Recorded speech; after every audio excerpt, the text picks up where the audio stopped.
على سيدنا محمد وعلى آله وصحبه وسلم. اللهم صل على سيدنا محمد وعلى آله وصحبه وسلم. اللهم صل على سيدنا محمد وعلى آله وصحبه وسلم. أما بعد.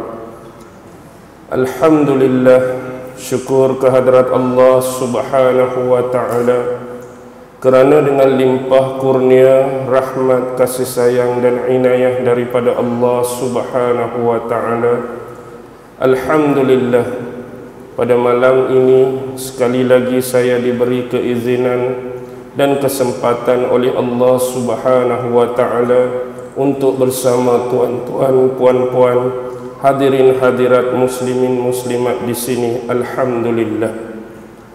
Apapun sebagai permulaan ucapan terima kasih daripada saya, terutama kepada ahli-ahli jawatan kuasa pengurusan masjid kerana sudi menjemput saya memberikan kuliah ataupun ceramah di masjid ini. Dan seterusnya ada sedikit pemberitahuan. Kalau hadirin hadirat muslimin muslimat tengok sekarang di tengah-tengah masjid kita ni ada dua kameraman kat depan. Mereka ni didatang khas daripada Pulau Pinang. Yang satunya ialah AKS Abu Khadijah Studio yang selalu merakamkan video-video kuliah saya. Dan sebelah lagi ialah MIPP, Majlis Ilmu Pulau Pinang. Mereka berdua adalah rakam karib dan di hadapan mereka tu ada satu tabung. Jadi pada malam ini seikhlas mungkin, semampu mungkin, kami berusaha mengutip dana untuk melicinkan perjalanan ataupun program untuk penerbitan dan produksi video-video di bawah naungan kedua studio tersebut, insya-Allah. Moga-moga ada bantuan daripada anda semua dan semoga diredai dan dirahmati Allah atas segala bantuan yang diberikan. Malam ini kalau kira tajuk kita berkisar tentang Maulidur Rasul, apapun secara mukaddimah di mana kita nak mula berjalan ialah bila sekarang ini sebagai umat Islam dan di hadapan kita sebenarnya sudah ada dua panduan yang paling besar yang pernah ditinggalkan oleh Rasulullah sallallahu alaihi wasallam, yaitu Al-Quranul Karim dan hadis-hadis yang pernah disabdakan oleh Rasulullah sallallahu alaihi wasallam untuk memperkatakan tentang kelahiran seorang manusia yang suci, seorang manusia yang agung, seorang manusia yang paling mulia akhlaknya, yang didefinisikan oleh Allah subhanahu wa ta'ala sebagai kekasihnya yang paling akrab dan paling rapat dengannya, iaitulah junjungan besar kita Nabi Muhammad sallallahu alaihi wasallam. Tetapi untuk memandang skop sebagai utusan Allah dalam perjalanan yang lebih luas, pada malam ini sama-sama kita membuka apa yang telah diberitakan kepada kita menerusi firman-firman Allah subhanahu wa ta'ala di dalam Al-Quran. Kalau kita melihat di dalam Al-Quran, sebenarnya Allah telah menyusun kepada kita beberapa perkara, elemen-elemen ataupun komponen-komponen yang paling penting untuk kita pelajari, untuk kita fahami, untuk kita amalkan, ataupun di dalam bahasa moden disebut actualization. Bagaimana kita nak berta'amul, bagaimana kita nak bermuamalah dengan ilmu-ilmu Al-Quran untuk digunakan dalam konteks luar yang sebenar. Dalam Al-Quran sebagai contoh, Allah telah memberikan komponen yang paling utama, iaitu tauhid. Dan inilah hari ini kita namakan sebagai aqidah. Di dalam Al-Quran kita rangkum secara ringkas hampir 1/3 ayat-ayat Al-Quran adalah berkenaan dengan tauhid ataupun aqidah. manakala 1/3 yang kedua di dalamnya merangkumi hukum-hukum undang-undang daripada Allah, apa yang kita namakan sebagai syariat, dan hari ini kita pelajarinya atas nama ilmu fiqh. Dan yang ketiga, inilah latar belakang penceritaan kita malam ini. 1/3 daripada ayat-ayat Al-Quran itu Allah datangkan kepada kita, bentangkan kepada kita dalam bentuk sejarah, dalam bentuk penceritaan. Di dalamnya dia tidak terhad kepada kisah-kisah utusan dia yang namanya nabi-nabi, yang namanya rasul-rasul. Bahkan didatangkan kisah-kisah yang lain yang mungkin datang dalam bentuk individu, perseorangan, dan mungkin juga datang kisah-kisah tersebut dalam bentuk berkumpulan. Sebagai contoh yang paling sinonim yang melatari sejarah kisah Al-Quran ialah kisah Nabi-Nabi, bermula daripada Nabi Adam alaihi salam sampailah kepada junjungan besar kita Nabi Muhammad sallallahu alaihi wasallam. Yang kedua, konteksnya datang dalam bentuk individualistik. Dia datang dalam bentuk perseorangan, tetapi Al-Quran tetap mengajar ibrah, inti dan pelajaran daripada mana-mana kisah yang dipaparkan. Sebagai contoh, dalam bentuk individu adanya kisah Luqmanul Hakim, dalam bentuk individu adanya kisah Zulkarnain, dalam bentuk individu adanya kisah Khidir alaihi salam dan seumpama dengannya. Kadang-kadang dia datang dalam bentuk jumlah yang lebih besar, yang dimulakan dengan nama ashab-ashab tertentu. Ada kisah Ashabul Fil, ada kisah Ashabul Kahfi, ada kisah Ashabul Ras, ada kisah Ashabul Ukhdud, dan beberapa penceritaan dan kisah-kisah yang lain. Bila kita amati daripada kisah-kisah tersebut, janganlah hari ini anda menyangka dan mengingat bahawa Al-Quran mendatangkan sejarah tersebut sebagai pengetahuan am semata-mata bagi kita. Hari ini jangan kita baca Quran, jangan kita faham Quran, jangan kita kaji dan analisis Quran sebagai nak jadikan pengetahuan am semata-mata. Kalau orang tanya, tahu tak kisah Nabi Adam? Aku tahu dari awal sampai akhir. Kisah Nabi Ibrahim aku tahu sampai akhir. Kisah Nabi Isa aku tahu sampai akhir. Kisah Nabi Muhammad aku pun tahu awal sampai akhir.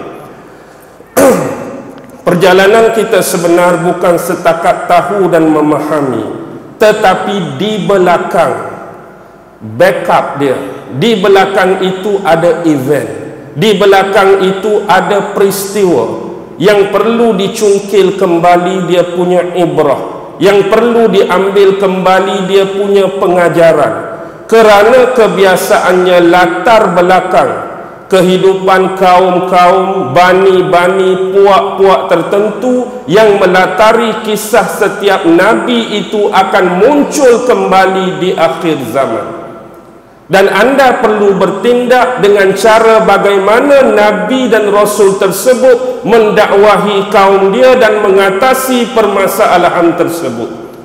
Sebagai contoh, kalau kita lihat unsur-unsur penyembahan berhala bermula pada zaman Nabi Nuh alaihi salam, kemudian terus sampai kepada zaman Nabi Ibrahim, dan ini adalah peringkat permulaan manusia mula angkuh dan congkak kepada Tuhan yang sebenar, dan ada di antaranya yang berani mendakwa dan mengklaim bahawa dia adalah Tuhan. Dan ini jelas diceritakan dalam Al-Quran berlaku kepada Maharaja Namrus. Dan ini tak akan pernah berakhir bila sampai kepada zaman dinasti pemerintahan keturunan Fir'aun. Juga berlaku perkara yang sama walaupun diutuskan kepada mereka 2 orang Nabi, iaitu Nabi Allah Musa dan Nabi Allah Harun.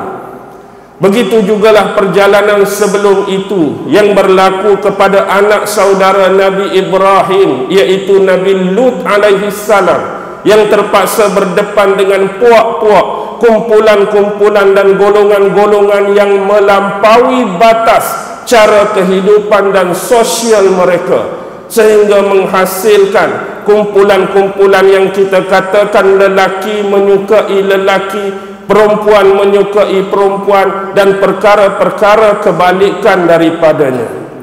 Dan begitulah yang berlaku kepada nabi-nabi yang lain. Sentiasa ada mihnah, sentiasa ada ujian, sentiasa ada tribulasi yang patut kita kenal pasti permasalahan tersebut dan bagaimana untuk mengatasinya.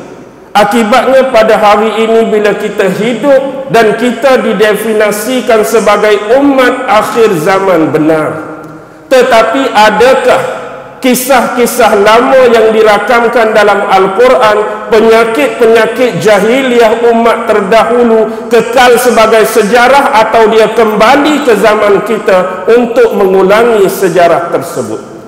Dan pada hari ini, adakah anda ingat dengan kedatangan nabi-nabi dan rasul tersebut, upacara-upacara penyembahan berhala sudah berakhir atau terhapus, atau masih wujud sampai hari ini? Habis dah bang? Ke ada lagi? Ada lagi, tidak berkesudahan. Walaupun dah sampai nabi yang terakhir, berhala tetap masih wujud sampai hari ini. Dan kalau kita melihat penyakit-penyakit daripada kaum Nabi Allah Lut, hari ini kita definisikan sebagai LGBT, adakah sudah berakhir dengan Allah memusibahkan dan mengujiankan mereka dengan dibalikkan bumi dan sekarang kekal sebagai laut mati? Adakah penyakit ini sudah hilang dan terhapus? Tidak, dia terus kekal sampai sekarang dan masih muncul dan mempunyai jutaan pengikut di belakang gerakan ini. Begitu juga dengan konsep yang dibawakan oleh Allah kepada kaum Aikah, kaum Nabi Syuaib, yang suka menipu dari sudut timbangan, yang suka menipu dari sudut takaran. Mereka melakukan perniagaan, mereka melakukan bisnes, tapi mereka suka menipu dari sudut menjalankan ataupun operasi pada perniagaan dan bisnes mereka. Hari ini tak ada ke orang yang menipu dalam bisnes? Tak ada ke orang yang tipu dalam timbangan? Tak ada ke orang yang tipu dalam takaran? Hal ini terus tetap berlangsung. Dan bagaimana dengan keadaan junjungan Nabi besar kita menghadapi mihnah yang lagi besar dalam kumpulan manusia-manusia yang dianggap jahiliyah? Dan jahiliyah ini kita perlu fahami dari sudut berlatar belakangkan sejarah. Mereka bukan jahil dari sudut ekonomi, mereka bukan jahil dari sudut kebudayaan.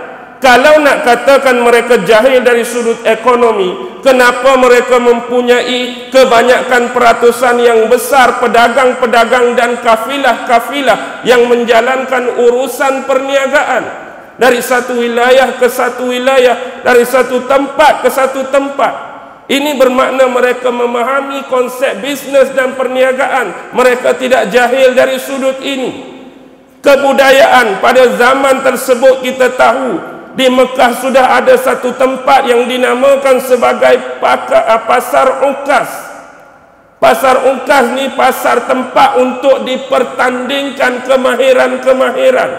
Ada pertandingan ratu cantik, ada pertandingan syair, ada pertandingan gurindam, ada pertandingan tu, pertandingan ni, puisi-puisi dan sebagainya. Ini menunjukkan mereka mempunyai tingkat yang tinggi dari sudut kebudayaan. Tetapi dalam masa yang sama, kumpulan ini diklasifikasikan dan dikategorikan sebagai jahiliyah. Why? Kenapa? Sebab corak kehidupan mereka, corak kehidupan mereka yang tidak mempunyai seolah-olah panduan dan petunjuk hidup yang benar. Mereka seolah-olah menjalankan kehidupan seperti hukum rimba. Apa saja yang keluar daripada kepala dan pemikiran dianggap baik, maka itulah baik bagi mereka. Dan kalau keluar daripada akal dan kotak pemikiran itu jahat dan tidak baik, maka itulah mereka menerimanya. Kalau kita lihat pada zaman mereka ada beberapa ciri yang cukup penting untuk diklasifikasikan mereka jahiliyah. Dari sudut khurafat, dari sudut bid'ah, dari sudut kesyirikan, suka mencuri, suka merompak, suka minum arak, suka berzina, suka bertenung nasib, suka berbunuh-bunuhan atas perkara-perkara yang kecil dan remeh. Padahal mereka mempunyai sebuah ketamadunan yang begitu besar sebelum ini. Inilah sebenar kejahilan yang berlaku. Kalau hari ini nak diklasifikasikan dan disamakan dengan zaman kita, apakah layak atau mungkin kita akan mula kembali kepada zaman jahiliyah ini? Dan hari ini kalau nak labelkan kita itu jahil dari sudut seperti yang sama dengan mereka, kita tak kurang. Kita juga hebat dari sudut ekonomi. Kita pandai bisnes, kita pandai berniaga, kita pandai itu, kita pandai ini. Memang menyamai mereka. Dari sudut kebudayaan kita ada macam-macam kesenian, macam-macam kebudayaan, macam-macam permainan. Memang tak kurang pada mereka. Tapi gaya hidup kita sekarang adakah sudah hampir mirip-mirip dan menyamai mereka? Hari ini tak ada ke orang yang mencuri? Ada. Yang bunuh orang ada. Yang berzina ada. Yang mabuk-mabuk minum arak ada. Yang buat bid'ah ada. Yang buat khurafat ada. Yang buat syirik ada. Walaupun kita dikelilingi oleh bangunan-bangunan yang besar, kita dikelilingi oleh bangunan-bangunan pencakar langit, kadang-kadang kita dikelilingi oleh agamawan-agamawan yang begitu banyak, tetapi perkara ini tetap berlaku dalam masyarakat kita. Kenapa semua ini terjadi? Tidak cukupkah ilmu yang diberikan selama ini? Tidak adakah walau sebiji dan senaskah Al-Quran di rumah masing-masing untuk mengenal mana yang baik, mana yang buruk, mana hidayah, mana yang tak hidayah, mana yang hak, mana yang batil? Semuanya sudah lengkap tersedia. Tetapi adakah perkara yang sebenar anda fahami? Bagaimana kita sekarang sedang dikawal oleh satu sistem yang kita tidak kenali. Satu entiti yang tersembunyi tapi sedang mengawal sistem kehidupan kita sebenarnya. Dan kita perlu akui, Al-Quran sudah ada dengan kita, hadis sudah ada dengan kita. Kenapa kehidupan kita begitu jauh dengan perjalanan agama yang sebenar? Kalau kita lihat kembali kepada konteks Al-Quran tadi, jumlah Nabi-Nabi dan Rasul sebenarnya cukup besar. Sebagaimana sebuah hadis menyebut, Nabi hampir diturunkan ke dunia ini, jumlah dia berapa bang? 120.000 orang.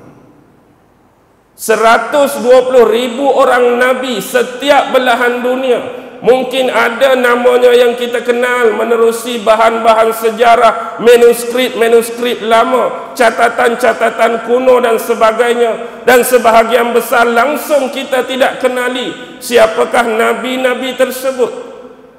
Bayangkan jumlah Rasul ialah 313. Dari 313 diilhamkan, dipadankan, difirmankan oleh Allah dalam Quran dengan sejumlah yang wajib kita percayai dan imani, 25 orang. 25 orang. Itu pun kadang-kadang kalau tanya secara spontan, ingat tak nama Nabi 25 orang? Ingat tak? Ingat tak apa. Adakah cukup sekadar ingat nama dia? Tidak. Al-Quran datang bukan untuk suruh hafal nama-nama Nabi. Al-Quran datang bukan untuk suruh ingat nama-nama Nabi, tetapi ibrah dan pengajaran daripada kisah-kisah Nabi tersebut untuk kita bawa dalam event dan kehidupan kita. Kalau kita lihat bersimpang siur nama-nama Nabi di serata ayat-ayat Al-Quran, kadang-kadang tidak tersusun dengan begitu baik. Dan kadang-kadang Allah mensurahkan nama-nama Nabi tertentu secara khusus.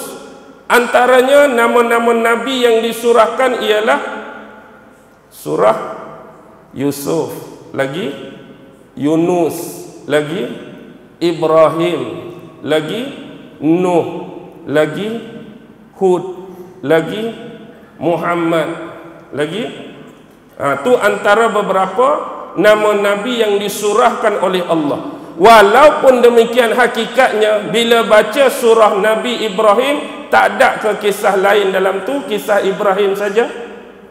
Ada juga datang-datang nama surah Ibrahim, mari-mari keluar Nabi lain, baca 2-3 ayat keluar Nabi lain, bersimpang siur.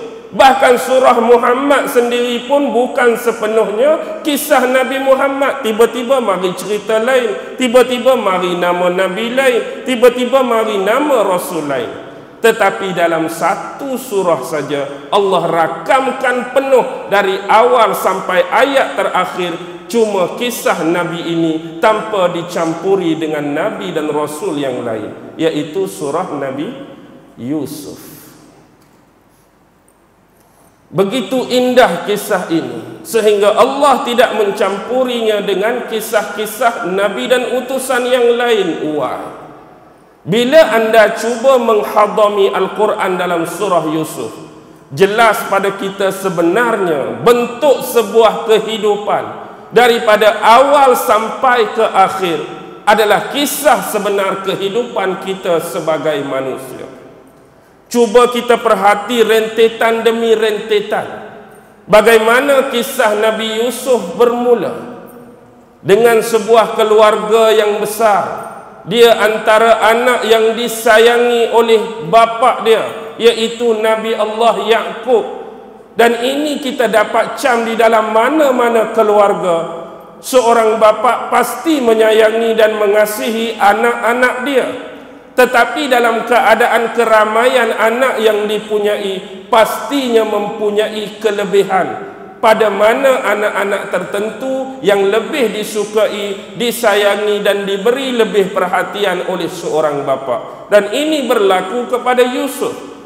Dan juga sentimen dengki, sentimen permusuhan, rasa tak puas hati di kalangan adik-beradik memang nyata berlaku di dunia kita. Ini sudah digambarkan. Tetapi lebih jauh perbuatan yang dilakukan oleh abang-abangnya sehingga sanggup bersekongkol untuk membunuh adik mereka sendiri dengan melakukan fitnah, melakukan penipuan kepada bapa tercinta bahawa anak anda yang dikasihi dan dilebihkan tadi, iaitu Yusuf, sudah pun meninggal kerana dibaham serigala. Dan hari ini mungkin juga berlaku konsep kedengkian antara adik-beradik, tapi mungkin tidak seteruk Yusuf. Ada yang sanggup fitnah adik-beradik sendiri depan bapa. Ada yang kata caci mencaci, keji mengeji adik-beradik sendiri depan bapa, semata-mata nak meraih perhatian bapa dan keluarga yang lain. Kemudian atas dasar itu sifat ihsan ditunjukkan oleh salah seorang yang melalui kawasan di mana Yusuf itu diambil. Satu sifat yang baik, sifat yang mulia ditunjukkan. Lalu dijadikan Yusuf sebagai belaan, dijadikan Yusuf sebagai anak angkat dia. Kemudian terjadi pula fitnah kerana Yusuf dianggap sebagai berwajah tampan yang mampu memukau mana-mana pandangan mata wanita yang melihatnya. Akibatnya dia difitnah, secara ringkas dipenjarakan, kemudian diberi ilham oleh Allah dari sudut takwil mimpi, kemudian diangkat Allah sebagai menjaga perbendaharaan gedung Mesir, sebagai, kalau hari ini menteri apa? Menteri Kewangan lah kot. Kemudian suruh bapa dan adik-beradik dia mai Mesir. Sifat maaf memaafkan berlaku. Ini adalah contoh sebuah komponen yang cukup lengkap dalam siri kehidupan manusia. Ada dalam gambaran kisah Yusuf. Sebab itu digambarkan di belakang ahsanal qasasi, sebaik-baik kisah yang dipaparkan oleh Allah Subhanahu wa taala. Baik. Tinggalkan yang itu, kita kembali kepada yang asas dan dasar bagi tajuk kita pada malam ini. Secara umum bila kita menceritakan tentang utusan-utusan Allah yang namanya Nabi dan Rasul, agak-agak menjadi keperluan atau tidak bagi kita sebagai manusia untuk Allah hadirkan utusan ini bagi memberi petunjuk dan hidayah kepada seluruh manusia. Agak-agak perlu atau tidak Nabi ada, atau anda rasa boleh survive sendiri hidup anda di dunia ini tanpa panduan daripada Nabi? Hak mana jawapan dia? Perlu atau tidak Nabi hadir? Perlu atau tidak Nabi diwujudkan dan dimunculkan, diturunkan untuk menghidayahkan dan memberi petunjuk kepada manusia? Confirm. Yang jelas, yang pertama sekali secara dasar, salah satu doktrin utama dalam agama kita ialah keimanan kepada nabi-nabi, rasul-rasul, apa yang kita namakan sebagai utusan. Dan doktrin ini bukan kekal sebagai doktrin, bahkan lebih jauh perlu dihayati, perlu difahami dengan sebaik mungkin. Kenapa perlu Allah Subhanahu wa ta'ala menghantar para utusan ini kepada manusia? Sekurang-kurangnya kita ada 4 elemen ataupun 4 komponen penting untuk memahami perbahasan ini. Yang pertama ialah untuk memperkenalkan kepada kita konsep ketuhanan yang sebenar. Nak memperkenalkan kepada kita konsep ketuhanan yang sebenar. Dan saya kira manusia yang hidup di atas dunia ini, bukan zaman kita, bahkan zaman sebelum ini, pastinya mengakui kewujudan dan keberadaan pencipta bagi kita semua. Anda sekarang mengakui atau tidak kewujudan dan keberadaan Allah? Pastinya kita mengakui kewujudan dan keberadaan Allah pencipta kita. Tetapi yang perlu Nabi ini diturunkan, Nabi ini perlu datang membawa penerangan dan petunjuk, ialah bagaimana konsep sebenar untuk memahamkan jati diri Tuhan yang sebenar-benarnya. Bahkan hari ini bila kita tanya kepada mana-mana agama yang wujud di atas dunia ini, dengan confident, dengan confirmnya, dengan yakin, semua mengaku percaya bahawa mereka ini mengakui adanya Tuhan, mengakui adanya pencipta. Tetapi bila ditanya tentang konsep Tuhan yang sebenar, konsep pencipta yang sebenar, falsafah dalam agama masing-masing dalam mengenal Tuhan, dalam mengandaikan Tuhan sudah pelbagai. Dalam Islam, inilah cara kami mengenal Allah, inilah konsep sebenar kami mengenal Allah. Pi tanya agama lain, kami pula lagu lain sikit. Kami faham Tuhan lagu ni, kami faham konsep Tuhan lagu ni. Pi tanya agama lain pula, agama kami lain sikit, kami faham Tuhan lagu ni, konsep Tuhan yang sebenar lagu ni. Pi tanya hani pula, kami faham Tuhan lagu lain, konsep yang sebenar lagu lain. Kenapa mesti berbeza?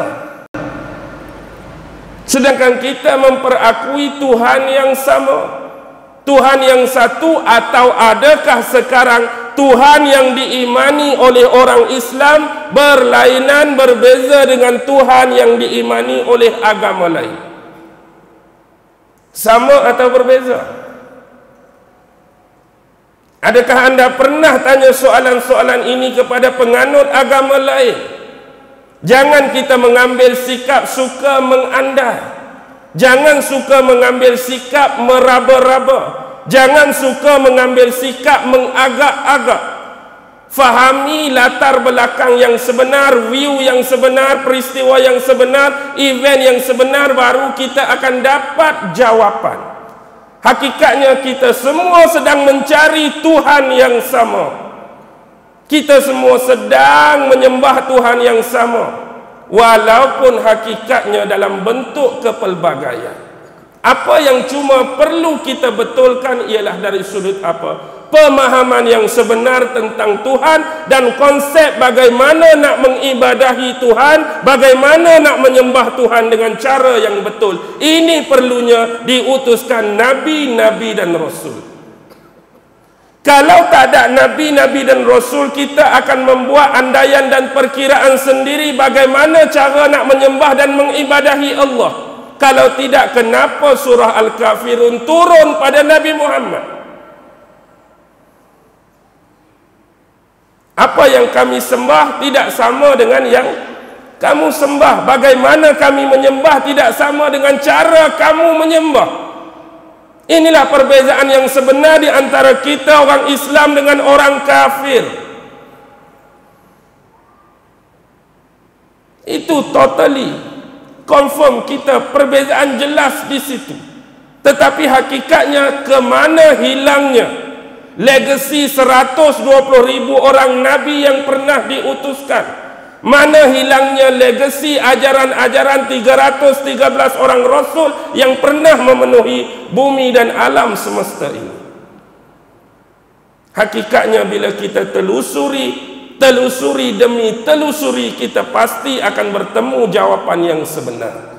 Kesilapan hanya sedikit, berlaku cuma pada konsep mengandalkan agama pada akal, mengandalkan agama pada pemikiran sahaja, bukan pada wahyu yang sebenar. Sebagai contoh yang paling mudah, saya pun tak suka nak sebut banyak-banyak.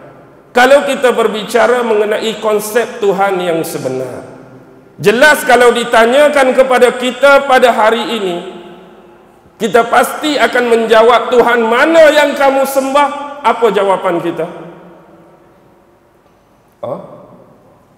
Allah. Mana bukti kita yang paling jelas, paling dominan? Surah Al-Ikhlas ayat 1 hingga 4.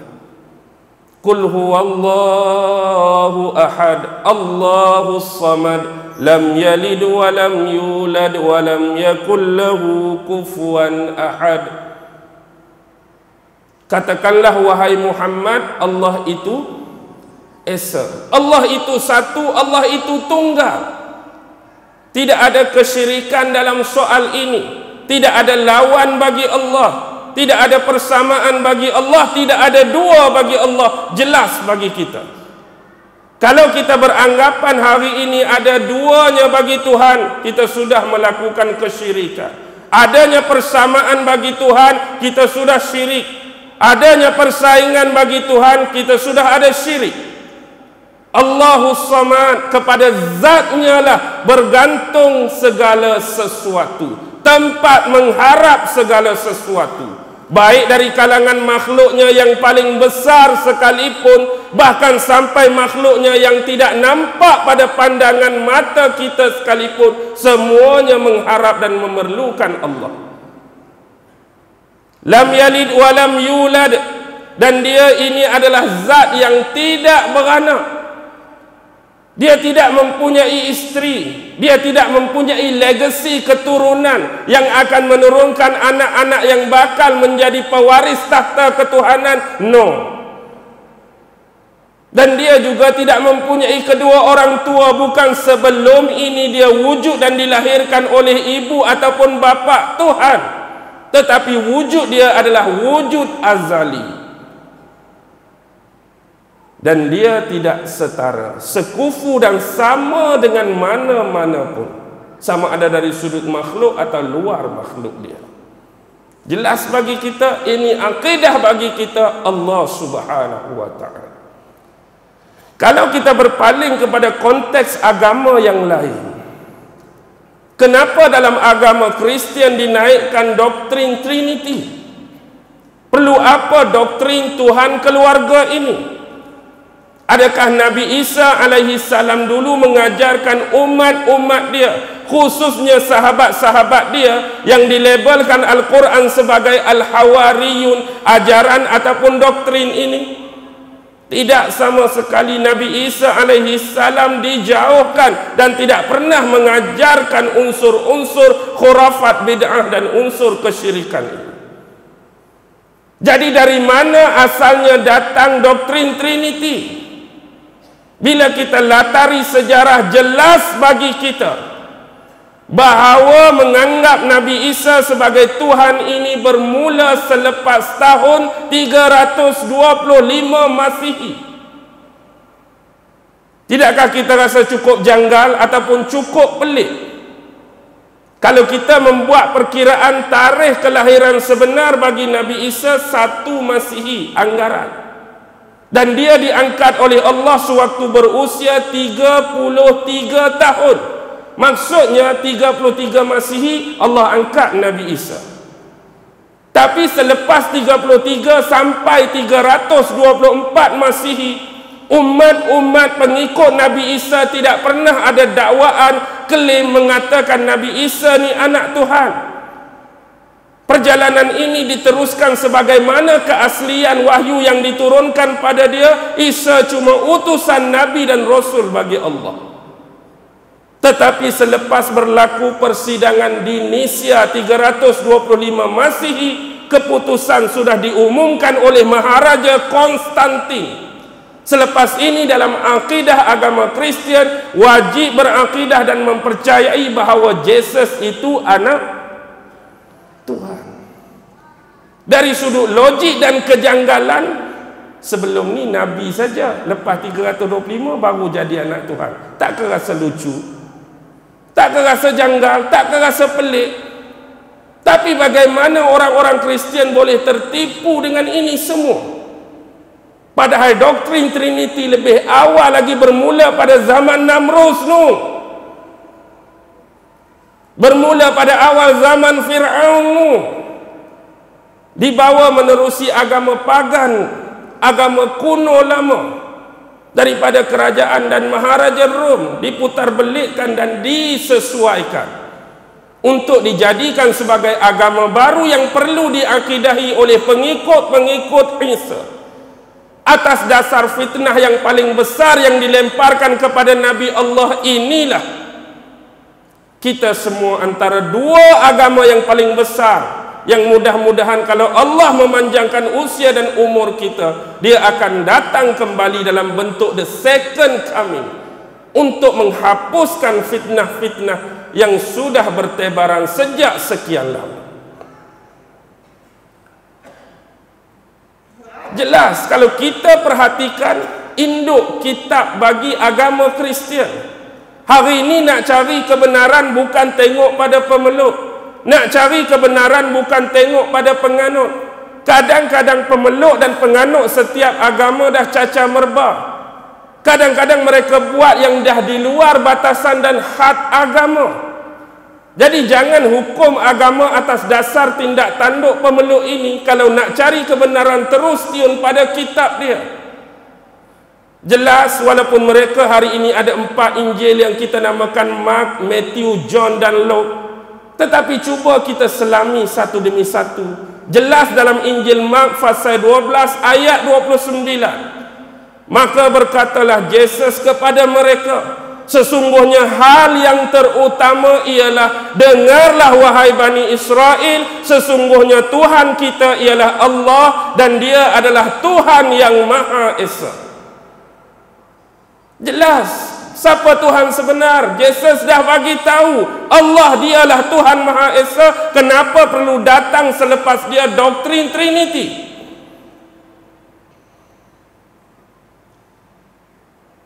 Dan kalau kita nak fahami agama-agama lain lagi bersimpang siur, lagi payah ialah agama-agama jenis politisme yang berbilang-bilang Tuhan. Walaupun Trinity juga wujud dalam agama Hindu sebagai contoh. Mereka ada Tuhan Brahma, mereka ada Shiva, mereka ada Vishnu. Tetapi Brahma dianggap sebagai Tuhan pencipta dan membentuk alam. Siva tu Tuhan pemusnah. Tapi hari ini yang diangkat sebagai Tuhan dan banyak dipatungkan, yang buat alam ke yang musnah alam? Yang musnah alam. Tidakkah jadi pelik? Brahma langsung hilang, yang diangkat, yang selalu nampak Siva. Yang mana Siva bang? Haduk bersila, pegang trisula, mata 3, ada ular berbelik.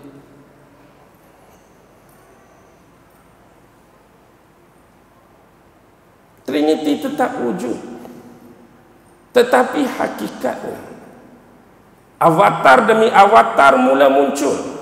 Sebenarnya konsep avatar ni sama dengan konsep dalam Kristian. Bila Nabi Isa meninggal, dia punya Rohul Kudus tu pi kepada orang-orang suci selepasnya.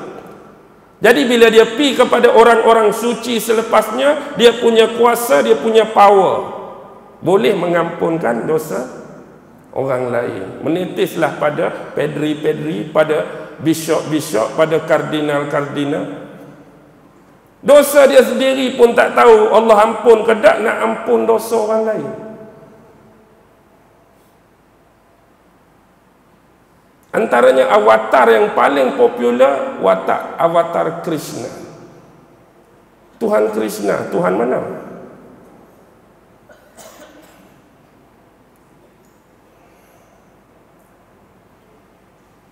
Aduk main seruling tu. Hak main seruling, tapi kita tahu tamadun Indus ini penuh dengan budaya dan falsafah.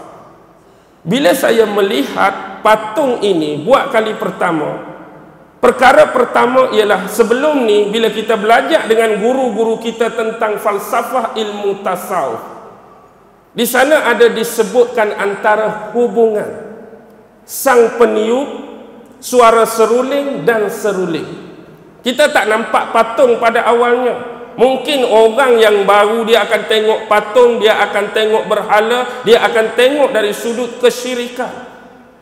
Tetapi bila kita dah lama bermain dengan comparative religion, kita akan nampak yang orang lain tak nampak, iaitu tentang peniup seruling, bunyi seruling dan seruling. Falsafah dia terletak di situ. Faham ke tak ni? Memang tak faham, biarlah. Cuma saya nak bagi tahu. Biar jangan nampak apa yang orang lain sering nampak. Cuba fahami sesuatu benda. Jadi kalau ikut sebenar kan, contoh, kalau kita nak pergi kepada kitab-kitab mereka, kita nak pergi kepada kitab mereka, India banyak sangatlah nak sebut. Weda pun ada 4 kan, Rig Weda, Yajur Weda, Sama Weda, Atharva Weda, kitab Purana lagi, kitab Upanishad lagi, Chandogya Upanishad, Suitara Sutara Upanishad, Gita, Sri Bhagavad Gita, macam-macam. Tapi hakikatnya bila kita temui sesuatu yang penting dalam Chandogya Upanishad, bahagian yang ke-6, fasal yang pertama, ayat yang kedua, Akam avidetuim. Akam avidetuim. Hindu bahasa apa? Bahasa Tamil ke bahasa Sanskrit? Tamil ke Sanskrit? Sanskrit. Apa dia akam avidetuim? Qul huwallahu ahad. Allah itu esa, Allah itu satu, Allah itu tunggal. Jelas. Suitara Sutara Chandogya Upanishad sebut apa? Nakasya kasji janita nakapida lam yalid walam yulad. Apa dia? Zat yang tidak beranak dan zat yang tidak diperanakkan. Suita Sutara Upanishad fasal yang keempat, ayat yang ke-19. Natastya pratima asti walam yakul lahu kufuwan ahad. Kenapa ayat ini diabaikan atau ayat ini sememangnya tidak pernah dinampak atau dilalui atau sememangnya diabaikan oleh penganut-penganut agama Hindu, atau mereka memahamkan ayat ini dari sudut yang lain ataupun falsafah yang lain? Tapi kita jelas mengapa hari ini orang-orang Hindu kadang-kadang menganggap makhluk-makhluk selain daripada Allah itu kadang-kadang dijadikan sebagai Tuhan dan sembahan. Kadang-kadang hak basic binatang apa? Lembu lagi, ulat tedung lagi, Banyaklah kan, ada pokok pun ada, macam-macam. Pasal apa boleh jadi lagu ni? Oh, sangat ke pemikiran? Sampai lembu, sampai ular, sampai binatang yang lain. Kalau kata orang tu mulia lagi pada binatang. Pasal apa jadi lagu ni? Pernah anda fikir dan terbayang dah? Atau terus anda meluru bangang? Terus anda meluru tak ada otak? Terus anda meluru tak bertamadun? Tidak. Tapi bila anda fahami falsafah yang sebenar, anda akan fahami kenapa berlaku demikian. Sebab itu bila saya tengok perdebatan panas antara Zakir Naik dengan Sri Ravi Shankar, dua-dua orang hebat dari kedua agama, dan kata pemutus dia tak ada jalan penyelesaian. Sebab pemahaman bermain dengan falsafah dalam agama masing-masing. Yang Islam sememangnya kita faham, dan bila tengok kepada falsafah itu baru kita dapat faham apa sebenarnya yang berlaku. Cuma konsep saja perlu diubah untuk melarikan diri daripada kesyirikan. Saya nak sebut malam ni pun takut jadi panjang kot lain. Kalau nak saya sebut, nak suruh bagi faham. Kalau tak nak kita terus. Nak ke tak nak? Nak. Okey. Baik.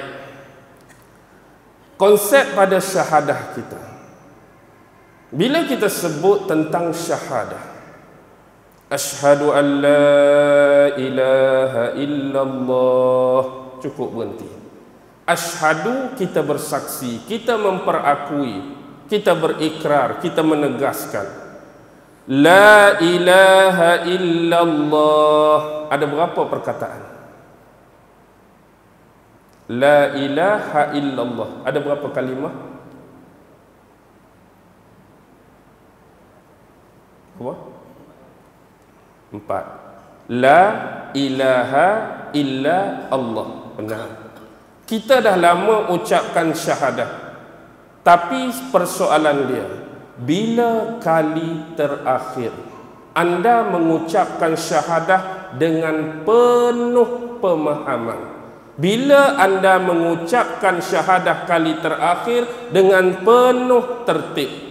Bila anda mengucapkan syahadah kali terakhir dengan anda benar-benar memahami apa yang anda ucapkan? Bila last? Bila last? Tak ada jawapan, tak apa. La ilaha illallah, ini perkataan yang anda keluarkan. Bila sebut la, apa terjemahan bagi la? Tiada. Okey, dengar betul-betul. Bila anda sebut tiada, waktu anda sebut tiada tu, apa yang ada dalam keimanan dan akal anda yang tak ada tu apa benda? La, tiada. Bila sebut tiada tu, apa yang tak ada? Yang tak ada tu apa? Anda sebut tiada, tak ada. Apa yang tak ada di sisi anda tu? Apa yang tiada tu? Anda tune pada apa tiada? Semua orang bersyahadah la ilaha illallah, la ilaha illallah. Waktu la, tiada tu, apa yang tiada?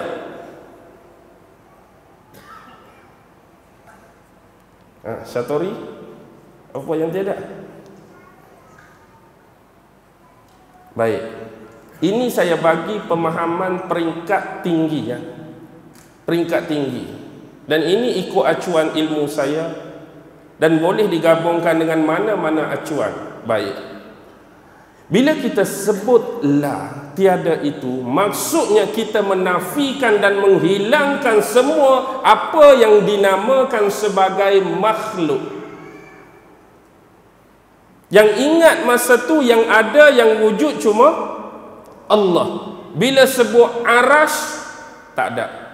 Langit, tak ada. Bumi, tak ada. Batu, tak ada. Pokok, tak ada. Air, tak ada. Kita, tak ada. Dah kita sebut tak ada, tak ada lah. Tapi bila anda bermula rentak kedua masuk bab ilaha, Ilaha ni ialah kata dasar bagi ilah. Ilah ni jamak. Jamak berbilang sembahan. Kalau Tuhan pun Tuhan jadi banyak di sini. Kalau sembahan pun sembahan jadi banyak sebab dia guna jamak ilah. Walaupun demikian, ilah ni kata dasar dia tetap Allah. Bila masuk bab ilah, kita kena adakan balik apa yang ditiadakan pada Allah tadi. Tadi kata tak ada bumi. Bumi ada dah. Air ada dah. Laut ada dah. Kita ada dah. Binatang ada dah. Pokok ada dah. Ada balik. Tapi bila kita dah adakan balik dan wujudkan balik, timbul persoalan pada tang ilah. Wujud kita ini hakiki atau ghairu hakiki? Wujud makhluk hakiki ke ghairu hakiki? Wujud hakiki yang sebenar siapa? Allah. Wujud kita makhluk ghair hakiki. Wujud yang sebenar Allah. Wujud kita wujud bayangan. Wujud kita macam maya, wujud kita macam ilusi, wujud kita macam fata morgana. Kita ada, kita wujud tapi cuma bayangan. Bayangan di sebalik siapa? Kewujudan yang sebenar, pencipta yang sebenar, iaitu Allah. Wujud kita tak hakiki, macam fata morgana. Selalu kita sebut, kita naik kereta, tengah panas, kita nampak apa atas jalan? Kita nampak macam air. Nampak macam air tu, mata mana yang tengok? Mata mana hak nampak macam air? Mata ni kan? Mata ni hak nampak macam air. Bila sampai dekat, tak ada. Mata hak nampak tak ada tadi, mata mana? Mata ni juga. Hak nampak air tadi, mata ni, bila sampai dekat tak ada pun, ke mata lain bang. Mata ni juga. Habis, siapa yang menipu sebenarnya? Mata kita menipu ke benda tu yang menipu? Hak mana yang menipu? Hak tu pun menipu, hak ni? Anda ingat mata anda selalu memberikan kebenaran pada anda ke? Ambil contoh remeh paling mudah saya boleh bagi. Bila kita tengok ke atas awan yang kita sebut awan membiru, tapi hakikatnya warna awan memang biru atau apa? Hak betul hakikat dia. Nampak ayat dalam sastra awan yang membiru. Tapi hakikat betul awan warna biru ke? Biru ke bang? Dah. Kita nampak biru, mata mana ni? Kita pi tepi laut. Laut yang terbentang luas membiru. Pi masuk dalam air, warna biru ke bang laut? Air warna apa? Macam rumah kita juga. Pasal apa nampak biru? Faham ke tak ni? Pening dah ustaz ni ceramah lagi pening ni aku ni. Ke dia saja nak buat spoil, nak suruh orang pening? Dah. Bukan nak suruh orang pening, nak buka, nak suruh anda berfikir. Okey, faham? Baik. Sebenarnya apa yang Allah nak ajar ialah yang sebenar perlu kita yakin, illallah tu. Allah tu hak sebenar. Bila disebut ilah berbilang-bilang pada tu, bermaksud semua benda di bawah watak ilah tu ada potensi untuk jadi syirik. Semua benda-benda yang kita katakan makhluk, wujud tak sebenar tu, sebab tu ilah berbilang Tuhan tu ada potensi untuk disyirikkan dengan Allah. Anda tak percaya mungkin. Zaman dulu ada tak orang sembah matahari? Dia duduk dalam wujud hak bayangan tu. Orang sembah bulan, orang sembah batu, orang sembah kayu, orang sembah pokok, orang sembah laut. Semua duduk dalam ilah. Tapi dia akan jadi syirik.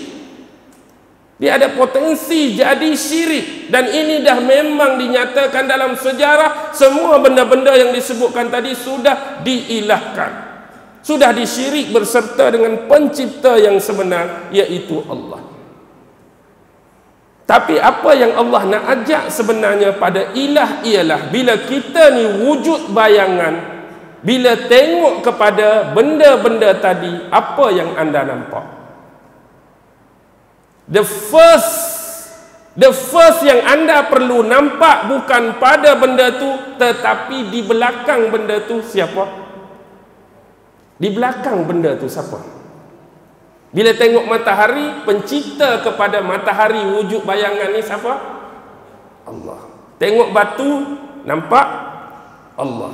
Tengok bukit, nampak? Allah. Tengok sungai, nampak? Allah. Sebab itulah kita selalu dan biasa dengar ayat-ayat orang-orang tasawuf dan sufi, Allah berada di mana-mana. Bukan maksud zat Allah tu di mana-mana. Ni pemahaman sebenar.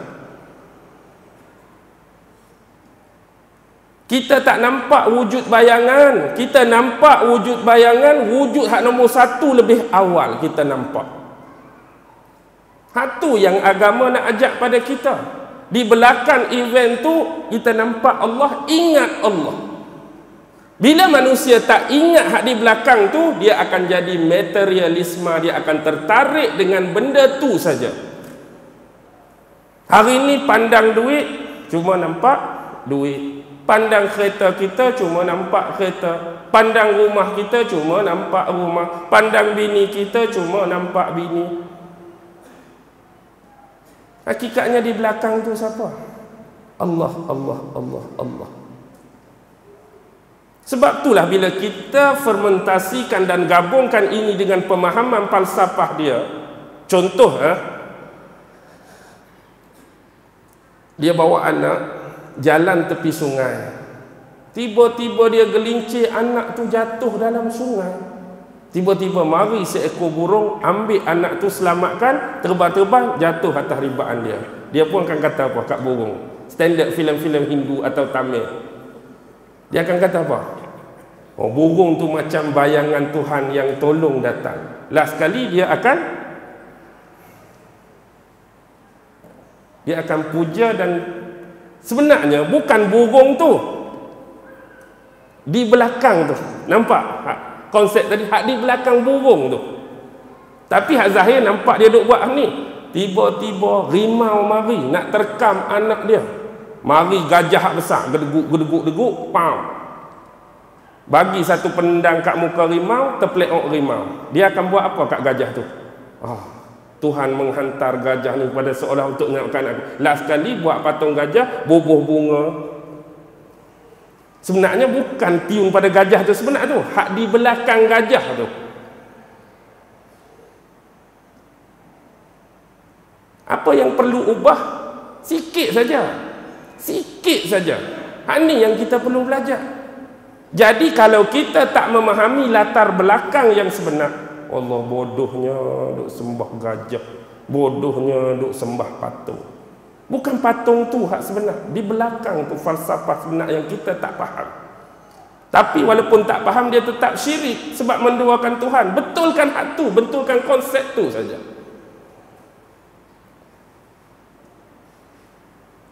Okey. Agama apa lagi? Buddha. Buddha dia ada Pitaka dengan sutra kan? Tripitaka, Sutta Pitaka, Wisaya Pitaka, Abhidhamma Pitaka. Dalam Sutta Pitaka ada kitab nama Udana. Fasal yang ke-8 ayat yang ke-13. Hai para bikhu, sesungguhnya ketahuilah olehmu bahawa ada sesuatu zat yang tidak terlihat, zat yang tidak terjelma, zat yang tidak tercipta. Dialah zat yang maha tinggi, dialah zat yang maha mutlak. Agak-agak ayat ni rujuk pada siapa? Hai para bikhu, ketahuilah olehmu bahawa sesungguhnya ada satu zat yang tidak terlahir, zat yang tidak terjelma, zat yang tidak terlihat, zat yang maha tinggi, zat yang maha mutlak. Siapa? Sami mana yang padan dengan ayat ni? Sami mana agak-agak yang padan dengan ayat ni? Yang tidak terlahir, Sami ada ibu bapa. yang tidak terlihat. Oh, nampak kepala dogoi dia tu. Jelas apa? Ini kitab suci dia. Bagaimana dengan agama Sikh? Kitab dia Sri Guru Granth Sahib, volume 1, fasal 1, ayat 1, ayat dia Japoji Mul Mantra. Sesungguhnya ada satu saja Tuhan yang eksis, Tuhan yang ada, Tuhan yang wujud, tetapi kewujudan dia, keberadaan dia, keeksistensan dia tidak nampak pada pandangan mata manusia. Dia digelar Ek Omkara. Agak-agak siapa Ek Omkara tu? Hanya ada satu Tuhan yang wujud, tapi tak nampak pada pandangan mata. Bagaimana di sisi orang Yahudi? Yahudi boleh buka kitab Nabi Yesaya, pasal 45 ayat yang kelima. Sesungguhnya akulah Tuhan kamu, dan akulah Allah yang layak untuk disembah oleh kamu. Dalam fasal Ulangan, fasal yang kelima, ayat yang ke-7 hingga 9. Janganlah ada di hadapan kamu Allah lain selain daripada aku. Jangan ada di hadapan kamu Allah lain selain daripada aku. Semua konsep monoteisme. Lepas tu yang jadi karut ni pasal apa? Yang jadi karut pasal apa?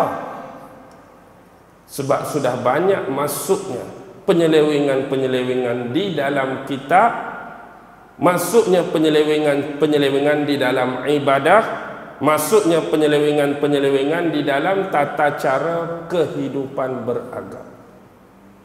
Yang ni kita perlukan Nabi. Dan hari ini kalau kita berhimpun semua untuk mencari kesepakatan yang paling benar, semua akan mengandaikan kebenaran tersebut mengikut perspektif agama masing-masing. Memang ikut saluran manusia yang bercakap, pemahaman dia tetap ada esensial akan memenangkan apa yang dia imani dan dia akidahi. Tetapi bila kita merujuk kepada kitab yang sebenar, jawapan sudah ada depan anda. Tuhan mana yang sebenar selayaknya untuk disembah, diyakini, diimani dan diibadahi. Yang kedua, antara pentingnya turun Nabi dan Rasul pada kita ialah untuk mencontohkan cara peribadatan yang sebenar. Nak mencontohkan pada kita cara nak menyembah Allah yang sebenar. Hari ini kita dah ada silah-silah tersebut. Silah dari sudut hubungan, bukan silah peserta Gegar Waganza dah. Dulu ada peserta Gegar Waganza seorang nama silah tu kan, bukan silah tu. Yang ni silah hubungan. Sad lam ta marbutah, silah. Apa makna silah? Hubungan, chain, berantai. Dan kita ada 3 silah yang mesti dipenuhi. Silah yang pertama ialah hubungan kita dengan Allah, solat. Solat masih mengekalkan aksara huruf-huruf tadi. Silah sad lam ta. Dalam perkataan solat ada huruf sad, ada huruf lan, ada huruf ta. Silah. Untuk mewujudkan silah dan hubungan cara kita dengan Allah, semayang. Silah kita dengan Nabi, selawat. Dalam selawat ada huruf sad, ada huruf lam, ada huruf ta. Selawat. Silah dengan Nabi, selawat. Silah dengan umum hablum minan nas, silaturrahim. Jelas. Inilah 3 silah yang diajarkan pada kita dalam bentuk kehidupan beragama. Dan bila kita nak menghubungkan diri dengan Allah, perlu ada petunjuk dan hidayah bagaimana cara kita nak menyembah Tuhan kita pada kedudukan yang benar dan paling betul. Adakah kita mengagak-ngagak saja, cara nak semayang pada Tuhan, aku nak duduk lagu ni, aku rasa lagu ni lagi sesuai, aku rasa buat lagu ni lagi sesuai. Bila kita mengandalkan cara beribadah ini dengan otak, apa jadi? Hari ini walaupun dakwaan keseluruhan agama tadi keseluruhan agama tadi kata nak sembah Allah, tapi hakikatnya orang Islam sekarang sembah Allah dengan cara takbir, rukuk, sujud, salam. Pi kat agama ni duduk atas kursi kecil, buka buku kecil, duk baca buku kecil, pergi duk lilin, minum holy water, contoh. Pi agama ni, macam-macam patung ada. Lepas tu kalung bunga. Lepas tu buat tu, tabur bunga, tabur tu. Pi kok ni pula duk tafakur, duk meditasi, duk yoga saja. Pihak ni pula pasang colok saja, cucuh kertas, lambung-lambung. Pasal apa berbeza? Sedangkan dakwaan kita nak ibadah, nak sembahi Tuhan yang satu. Pasal apa jadi lagu ni? Adakah Tuhan yang satu akan terima bentuk dan corak peribadatan yang berbeza? Adakah Allah akan berkata, rukuk, sujud, okeylah, aku terimalah. Pikuk ni sikit, duduk cucuh culuk, bakat-bakat kertas, bolehlah. Tapi sipi-sipi B nak ke A 79, boleh. Lepas tu pihak ni pula duk tafakur, kusyuk, nampak kusyuk tu, bolehlah sebab kusyuk. Pihak ni boleh, pihak ni boleh. Logik tak? Logik ke tak logik? Satu Tuhan menerima pelbagai jenis bentuk ibadah pada dia. Kalau kita tengok rentetan sebenar, sejak Nabi Adam sampai Nabi Muhammad, antara ibadat yang paling asas dan basic, solat. Adakah solat Nabi Adam dulu berbeza dengan solat Nabi Ibrahim? Adakah solat Nabi Ibrahim berbeza dengan solat Nabi lain? Adakah solat Nabi lain berbeza dengan solat Nabi Muhammad? Yang jelas ketara hari ini ada dua perbezaan yang besar. Cuma pada bilangan waktu dan bilangan rakaat tu je. Solat tetap solat, dia tak akan lari. Takkan Nabi Adam tu aku buat solat lagu ni, lepas tu Nabi Ibrahim mari aku akan buat solat lagu lain, mari Nabi Yusuf dia solat lagu lain, mari Nabi Musa solat lagu lain. Tidak. Tapi hak perlu ikut aturan tamadun dan sejarah, kena ikut Nabi. Kena ikut Nabi. Lepas tu hak lain-lain tu dah terkeluar daripada acuan dia. Walaupun mungkin ajaran tu ajaran yang sama dulu, dalam kitab tu masih ada perkara-perkara yang benar, walaupun sudah ada kemasukan benda-benda dan unsur-unsur baru. Tetapi bila dah jauh dengan panduan dan petunjuk Nabi-Nabi dan Rasul, penyelewengan pasti tetap akan berlaku.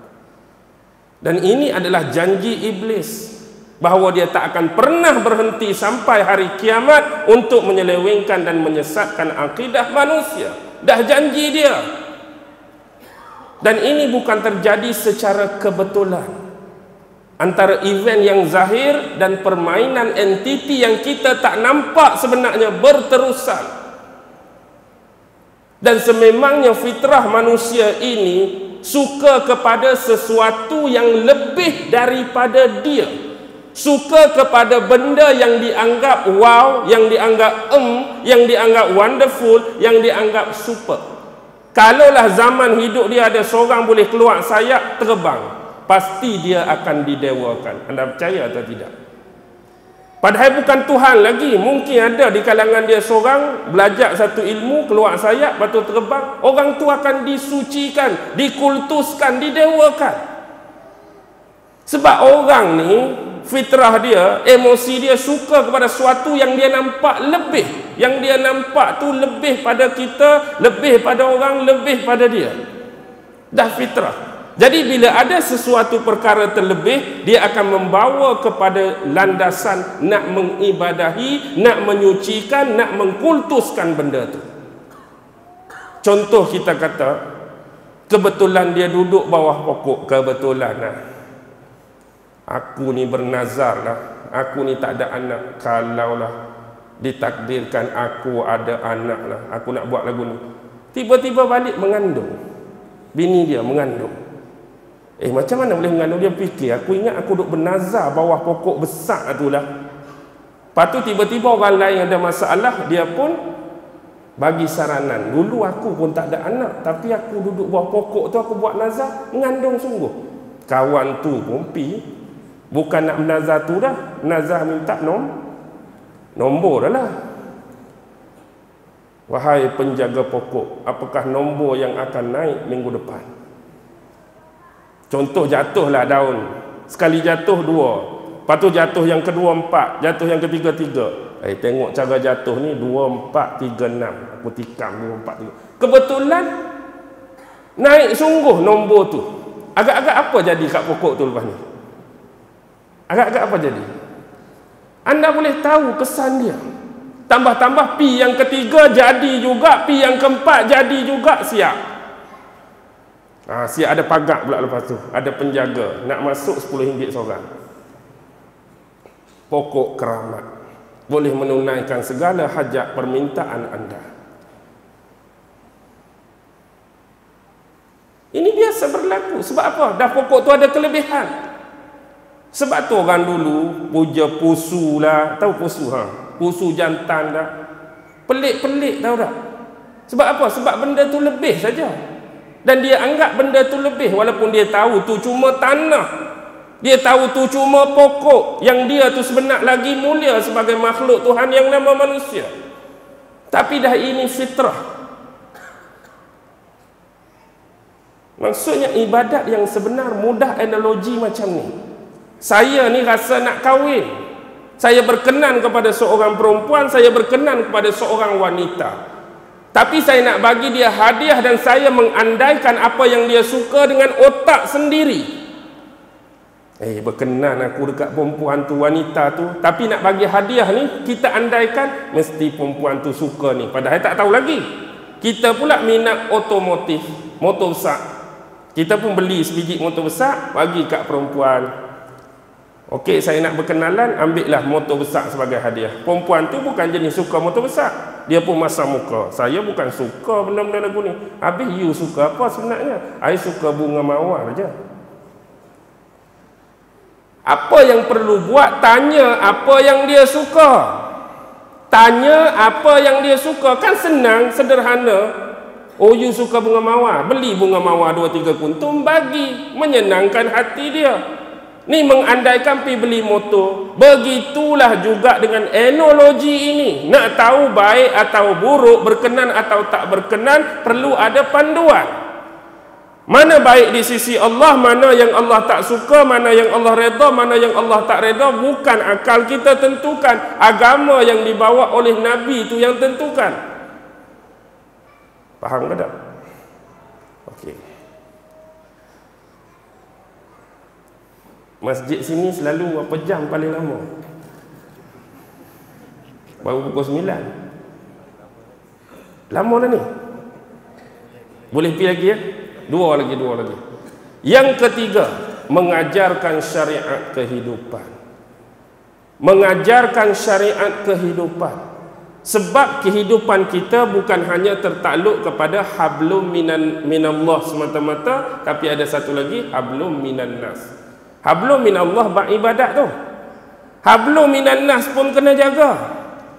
Dan inilah syariat Islam datang.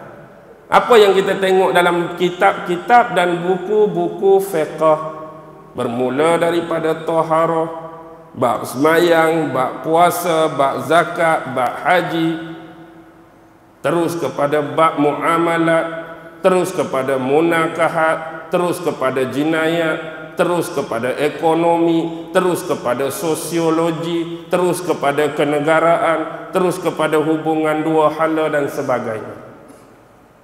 Tetapi kita lihat yang benar-benar terjadi adalah konsep mana? Kita tengok konsep peribadatan. Hak ni benar-benar kita ikut, walaupun hakikatnya ramai dah orang tak sembahyang. Dan ramai juga orang tak puasa. Dan ramai juga orang yang dah lari dan mengelak diri daripada bayar zakat. Ramai juga tak rasa ada insting nak pergi haji walaupun duit berlambak. Tapi hakikatnya yang ini mereka tak kacau. Tapi dari sudut hubungan dengan manusia ini, apa yang kita perhatikan cukup menyedihkan. Dari sudut ekonomi, kalau kita kira, hari ini ekonomi Islam dicandu dan dirancukan dengan sistem ekonomi kapitalis, dengan dibawa masuk sistem riba. Sistem riba. Dan diwujudkan bank-bank itu untuk menerapkan sistem-sistem ini dalam sistem ekonomi seluruh dunia. Dan akibatnya kita hari ini terperangkap dengan sistem ini. Tapi ada di sana yang cuba bangkit untuk melestarikan dan menyucikan sistem ini daripada kehidupan, lantas diterapkan corak-corak yang lebih bergaya, berdaya ataupun bersifat Islami. Maka ditubuhkanlah bank-bank yang lebih bersifat dan menjurus kepada Islam. Lahirnya bank Islam. Kadang-kadang bank hak sememangnya konvensional pun ada dah Islami di belakang. Ada counter Islam, ada pinjaman Islam, ada hak tu Islam. Satu perkembangan yang cukup baik kita nampak. Tetapi satu benda yang kita perlu fahami, antara mengislamisasikan kita semua dan mengislamisasikan kembali sistem-sistem yang di luar agama Islam itu, mana yang lebih utama? Islamisasikan kita dulu ke islamisasikan sistem dulu? Hak mana hak patut aula? Akibatnya apa jadi? Oh, Ustaz, saya sebelum ni akaun saya semua bank konvensional, teruk betul lah, riba, kapitalis, cekik darah. Tapi alhamdulillah, sekarang saya dah tukar akaun saya kepada akaun Islam. Apa yang kita bimbang cuma satu benda, akaun saja yang Islam, pemilik akaun tetap duk tipu orang di luar hari-hari. Faham maksud saya? Akaun dia Islam, tapi tuan pemilik akaun tetap tipu orang di luar hari-hari. Pakcik Din beli kereta baru, nampak, oh, loan Islamik. Loan Islamik, saya tak beli kereta pakai loan riba. Loan Islamik, okeylah, baguslah. Pakcik Din pun keluar pakai baju Melayu tapi seluar pendek. Yang Islamik cuma loan, tuan punya kereta seluar pendek. Makcik Temah lagu mana? Makcik Temah pakai singlet, seluar spender saja, naik motor. Tapi loan Islam, start loan Islam, beli motor. Kita takut motor saja yang loan, tuan motor. Bagaimana dengan produk-produk yang berlambak? Produk-produk yang berlambak kita bangga hari ini. Pengusaha-pengusaha kita keluar produk-produk yang berbentuk Islam, makanan sunnah, herba-herba. Cuma yang kita bimbang, takut produk saja Islam, hak jom makan produk. Produk sunnah, orang jom makan tu bismillah pun tak baca. Sindir ni, faham tak? Produk tu sunnah dah, tapi nak makan tu bismillah pun tak baca. Produk Islam dah, aurat pun tak tutup. Pandang tak? Jangan nampak benda hak diremehkan hak tu. Sisi ini. Sistem tetap sistem, dan kita tetap kita. Ini yang patut didahulukan, pemahaman yang sebenar tentang konsep. Kadang-kadang hari ini banyak di antara kita yang bercakap tentang sesuatu yang langsung dia tak faham pun. Tapi dia hanya jadi pak turut, dia hanya jadi tukang angguk. Orang kata salah tu. Tapi sebab dia mewakili kumpulan ni, bila ketua kumpulan dia kata salah, dia pun, oh salah. Bila dia mewakili kumpulan ni, bila ketua kumpulan dia kata betul, dia pun, oh betul. Tapi bila pergi tanya pada hakikat, hang faham ke tak apa tu sebenarnya? Aku pun tak tahu apa benda. Tapi dah ketua kata betul, betul lah aku pun. Ketua kata salah, salah lah aku pun. Okey. Yang keempat, terakhir ialah pattern yang ditunjukkan oleh para nabi dan rasul dari sudut akhlak. Ini paling penting. Sebab itu bila kita tengok Quran dengan hadis, dia ada nampak dua penilaian yang cukup jelas dan berbeza. Bila kita nak tahu kriteria antara khalq dan khuluq. Khalq tu apa? Khuluq tu apa? Khalq tu kejadian dari sudut fizikal, sifat tubuh badan. Kalau sebut khuluq, dia melibatkan akhlak, adab dan etika. Kalau kita nak tahu pada khalq, sifat fizikal Nabi, tengok Quran ke tengok hadis? Hak biasa banyak cerita sifat fizikal Nabi ni ayat Quran ke hadis? Hadis. Dalam Quran tak ada. Rambut Nabi panjang mana, tak ada ayat Quran. Betul? Sifat-sifat fizikal Nabi tak diceritakan dalam Quran. Khalq, sifat fizikal Nabi dalam hadis. Tapi khuluq, adab dan akhlak Nabi di mana? Dalam ayat-ayat Quran. Ini bermaksud jelas pada kita, Nabi ini dilebihkan untuk ditunjukkan pada kita ialah memperbaiki akhlak atau memperbaiki fizikal. Akhlak, fizikal tak boleh ubah dah. Fizikal yang boleh diubah cuma dulu gelap jadi putih sikit lah. Dulu tak handsome, sekarang ni cerah kulit sikit lah. Dulu gemuk, sekarang kuruh, boleh lah. Tapi hak lagu ni nak jadi Tom Cruise, minta maaf, tak jadi dah. Nak jadi Hrithik Roshan kan tak jadi dah. Maksudnya fizikal tu second. Yang penting khuluq. Khuluq ni lah yang Nabi nak betulkan. Bila ditanya pada Aisyah bagaimana akhlak Nabi, kana khuluquhul Quran. Nak tengok akhlak Nabi, tengok Quran. Ayat Al-Quran itu adalah ayat.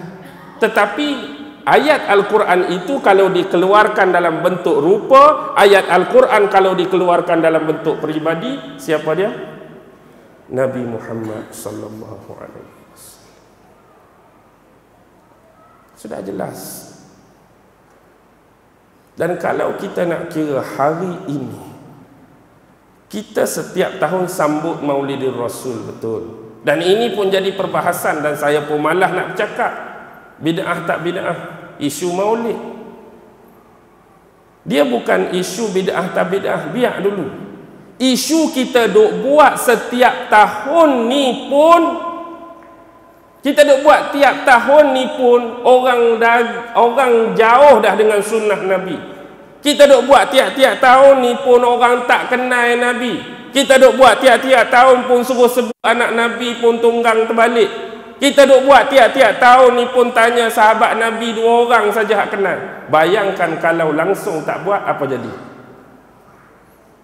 Kita ambil pada uruf dulu. Hak duk buat ni pun tak tahu apa pasal Nabi. Hak duk buat ni pun cerita Nabi tunggang terbalik. Kalau langsung kita terah jangan buat 10 tahun. Kita tengok 10 tahun akan datang. Sebab apa jadi lagu ni? Sebab 10 tahun dulu dan 10 tahun sekarang, muka ni juga hak datang masjid pun. Faham? Muka ni juga hak datang masjid pun.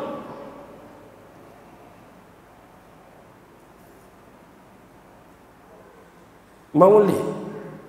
Tujuan kita sambut maulid, adakah kerana dia adat? Tok aku dulu memang sambut tak pernah tinggal, aku pun lagu tu. Itu kan anda buat hari ni? Kita sambut maulid hari ni nak rasakan apa? Kecintaan kita, kasih sayang kita. Setengah orang dia guna dalil, kalau patut buat, sahabat-sahabat dulu lagi patut buat, tapi sahabat tak buat. Sahabat hidup zaman siapa? Kita hidup zaman siapa? Sahabat hidup, Nabi hidup depan dia. Sahabat hidup dulu boleh tengok dengan mata lendir, mata real apa yang Nabi buat. Dia tak perlu sambut pun tak apa, Nabi dah duduk depan mata. Kita hari ni kalau tak kenal, apa jadi?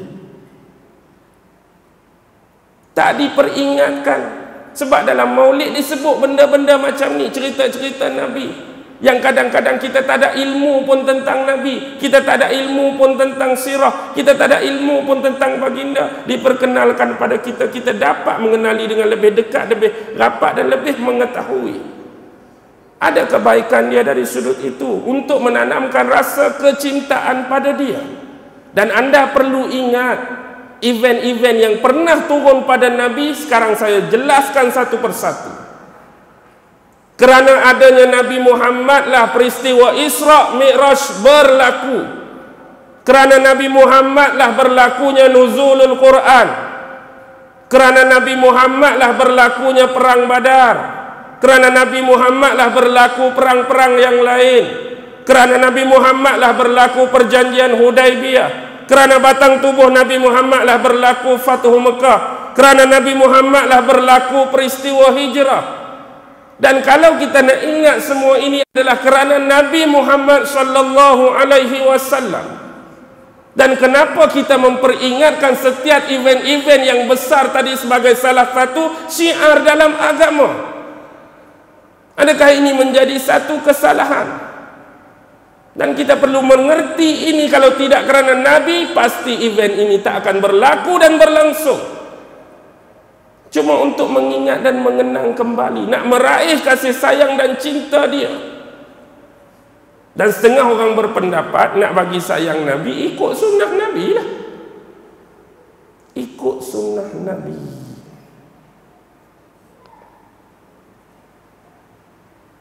Dan tinggalkan bid'ah-bid'ah. Bid'ah yang paling besar, bid'ah apa? Bid'ah paling besar, bid'ah apa? Apa yang selalu dilabelkan bid'ah? Sebut satu. Tahlil lagi. Talqin, baca Yasin malam Jumaat. Ini bukan persoalan. Kita boleh membid'ahkan semua benda ini, okey. Dan kita nak mengangkat kita sebagai penegak sunnah. Baik. Siapa di sini nak dakwa dia penegak sunnah? Angkat tangan seorang. Saya nak test. Dah, benda-benda tadi tu bid'ah di sisi dia dan dia anggap sunnah. Contohlah kalau abang dakwa, sunnah paling mudah. Sekarang kita nak tahu kita sekarang cuma sebagai penolak bid'ah ataupun kita sebenarnya penegak sunnah. Event cukup mudah.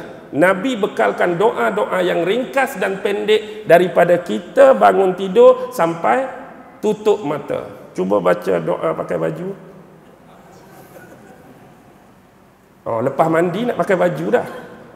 Doa masuk tandas okey, doa makan okey, doa pakai baju. Kan ada sunnah Nabi. Cuba.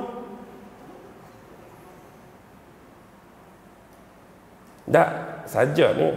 Kalau lah hak kecil ni pun tak lepas, dakwaan apa yang sedang kita dakwa sekarang? Kalau kita hanya menolak benda tadi, kita just sebagai penolak, tapi sunnah belum wujud ni. Kita tak boleh, kalau aku tolak ni seolah aku dah sunnah. No. Okey, 9 suku. Nak lagi ke berhenti? Lagi? Lagi. 9,5 boleh ya? Baik. Sebagai salah satu ni, kesian kat dia. Pernah dengar tak seorang sahabat Nabi yang bernama Sauban? Sahabat Nabi nama Sauban. Sauban ni, dia memang cukup ingat Nabi, dia cukup rindukan Nabi, dia cukup sayangkan Nabi. Kalau boleh setiap hari dia nak tengok, dia nak tatap wajah Nabi Muhammad sallallahu alaihi wasallam. Setiap hari dia datang jumpa Nabi, tapi lama kelamaan tu dia macam ada gap, ada senggang, dia tak nampak. Jadi kebiasaan dia selalu jumpa Nabi tu, bila ada ni Nabi ada perasaan, tang mana pisau ban ni? Kemudian dia datang di hadapan Rasulullah dalam keadaan yang cukup menyedihkan.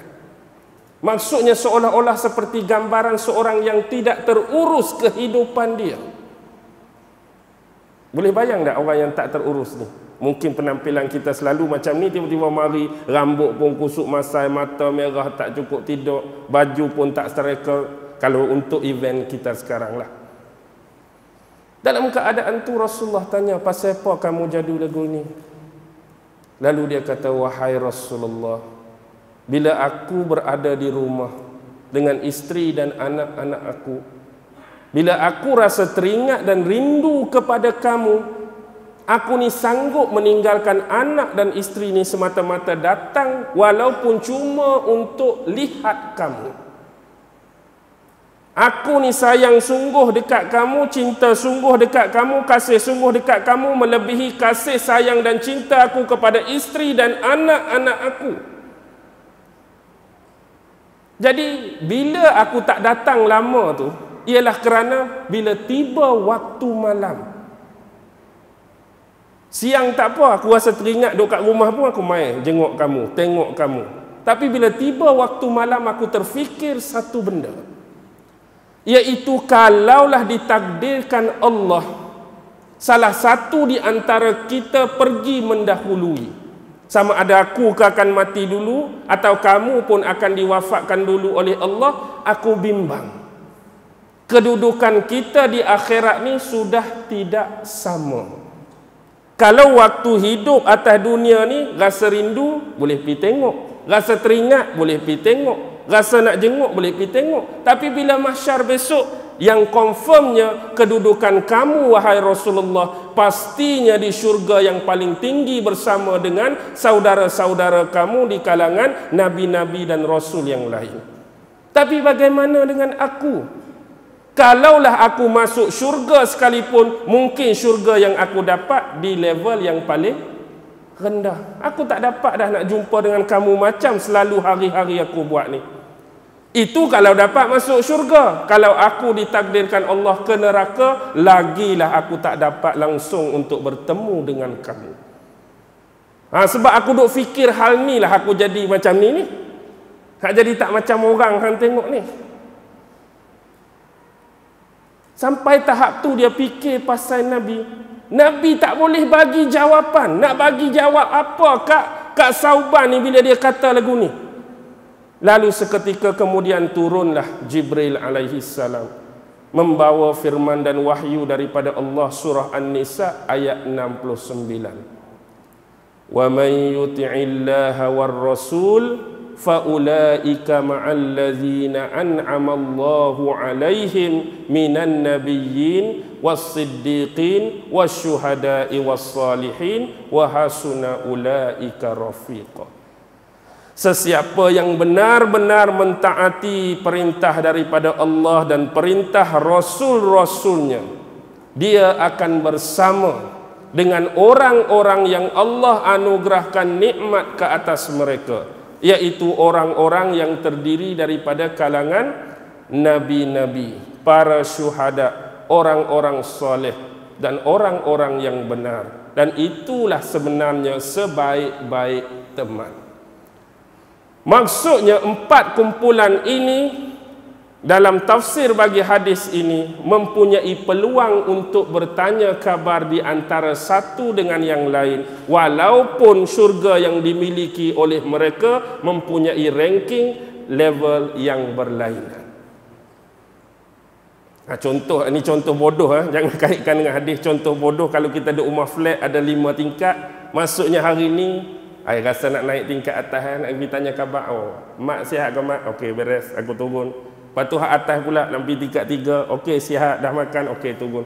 Gambaran bodoh lagu tu lah senang. Maksudnya orang yang 4 golongan diberi nikmat ini, dia akan saling berhubung walaupun level ataupun tingkat darjat syurga mereka berlainan. Lebih-lebih lagi kita kena faham kecintaan kita kepada Nabi mana yang lebih besar antara Nabi kepada umat dia. Kita kepada Nabi ke Nabi kepada kita hak lagi besar?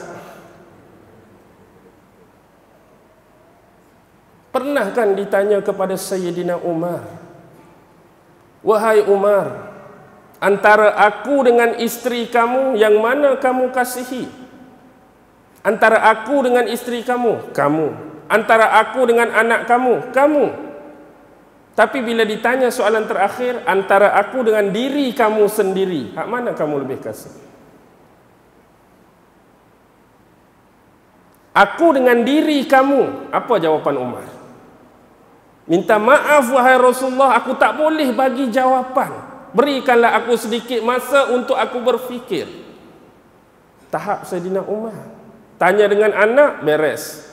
Dengan isteri beres, dengan kaum kerabat beres, tapi bila tanya antara aku dengan diri kamu, hak mana paling kamu kasihi, minta tangguh. Lalu dia berfikir, merenung. Last sekali pi belakang dia, anak dia Abdullah bin Umar. Agak-agak apa jawapan yang akan kamu berikan pada Rasulullah? Dia pun pi mana? Ini keputusan yang utama. Diri kamu lebih aku kasihi daripada diri aku sendiri. Bila dia bagi jawapan tu, senang dan lega lah hati Rasulullah. Tapi anak dia tanya, bagaimana bapa fikir tadi dan nak bagi jawapan lagu ni? Senang saja jawapan Umar. Bila tiba di mahsyar kelak, satu benda saja aku fikir. Adakah Rasulullah yang memerlukan aku atau aku yang perlu kepada dia? Kalau anda mana? Dia bagi soalan tu pada diri sendiri. Sekarang nak berfikir ni, nak sayang Nabi ke nak sayang diri sendiri? Aku cuma terfikir persoalan ni. Bila tiba di mahsyar kelak, adakah Rasulullah lebih memerlukan aku atau aku yang memerlukan beliau? Maksudnya yang lebih aku yang perlu pada dia. Memang itu jawapan dia. Suka anak dia Abdullah bin Umar.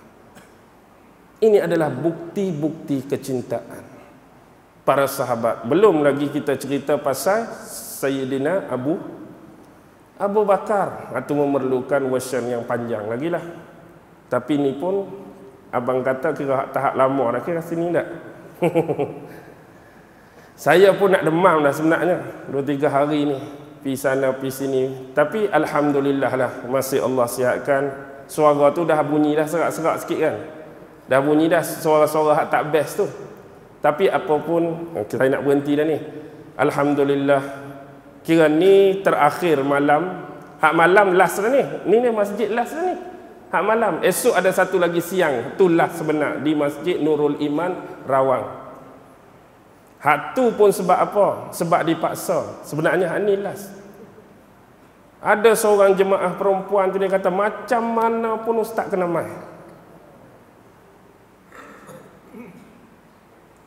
Wallahu alam dia ada kedak lain ini sebab dia kata nak hadiri semua kuliah saya. Saya pun tak kenal dia tu siapa. Tapi alhamdulillah lah, Allah bagi juga kekuatan, Allah bagi kegagahan walaupun dalam keadaan sihat tak sihat.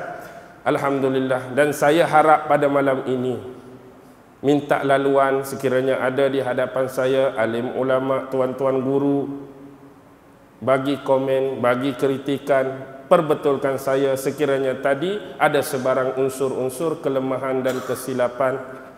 Dan insya-Allah kita sama-sama mendoakan kepada Allah Subhanahu wa taala, moga-moga kita semua dijadikan oleh Allah ke dalam 4 golongan tadi. Sama ada di kalangan manusia-manusia yang soleh, manusia-manusia yang siddiq, dijadikan daripada golongan syuhada. Dan untuk yang atas tu memang confirm kita tak dapat dah. Dan kita mengharapkan syafaat daripada junjungan besar Nabi Muhammad sallallahu alaihi wasallam selaku kita umatnya dengan memperbanyakkan selawat ke atas baginda Nabi Muhammad sallallahu alaihi wasallam. Akhir kalam saya sudahi dengan lafaz yang mulia, wabillahi taufiq wal hidayah. Wassalamu alaikum warahmatullahi wabarakatuh.